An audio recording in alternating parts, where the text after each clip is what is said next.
ഇത്രയും വലിയ മഹാദുരന്തത്തിന്റെ രക്ഷാപ്രവർത്തനം സ്ത്രീകൾക്ക് സാധിക്കുമോ എന്ന് കളിയാക്കി ചോദിക്കുന്ന സമൂഹത്തിലേക്കാണ് മേജർ സീത ഷെൽക്കെ എന്ന സൈനിക എഞ്ചിനീയറുടെ വരവ്. പ്രതികൂല കാലാവസ്ഥയിൽ 22 മണിക്കൂർ നേരം കൊണ്ട് സൈന്യം ചൂരൽമലയിൽ യുദ്ധകാലാടിസ്ഥാനത്തിൽ പണിത പാലം നിർമ്മാണത്തിന് ചുക്കാൻ പിടിച്ച സംഘത്തിലെ ഏക വനിതാ എഞ്ചിനീയറാണ് സീത.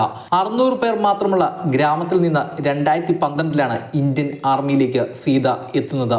മഹാരാഷ്ട്രയിലെ അഹമ്മദ് നഗർ ജില്ലയിൽ ഗാഡിൽഗാവ് എന്ന ഗ്രാമത്തിൽ സീത ജനിച്ചത്.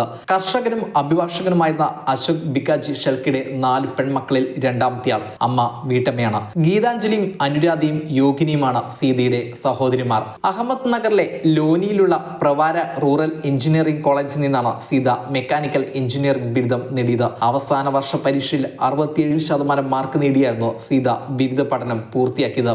സേനയിലെ പരിശീലനത്തിന്റെ ഭാഗമായി ചെന്നൈയിലെ ഓഫീസേഴ്സ് ട്രെയിനിംഗ് അക്കാദമിയിൽ 49 ആഴ്ച നീളുന്ന പരിശീലനത്തിന് ചേർന്ന ശേഷമാണ് സീതയ്ക്ക് സേനയിൽ ഔദ്യോഗിക സ്ഥാനം ലഭിച്ചത്. 10ാം ക്ലാസ്സിൽ പഠിക്കുമ്പോൾ ഒരു ഉദ്യോഗസ്ഥയെക്കുറിച്ച് പത്രത്തിൽ വന്ന ലേഖനം വായിച്ചാണ് സൈന്യത്തിലേക്കുള്ള പ്രചോദനമെന്ന് സീത തന്നെ വ്യക്തമാക്കിയിട്ടുണ്ട്. IPS നേടാൻ ആഗ്രഹമുണ്ടായിരുന്നുവെങ്കിലും കൃത്യമായ മാർഗനിർദ്ദേശങ്ങൾ ലഭിച്ചിരുന്നില്ല.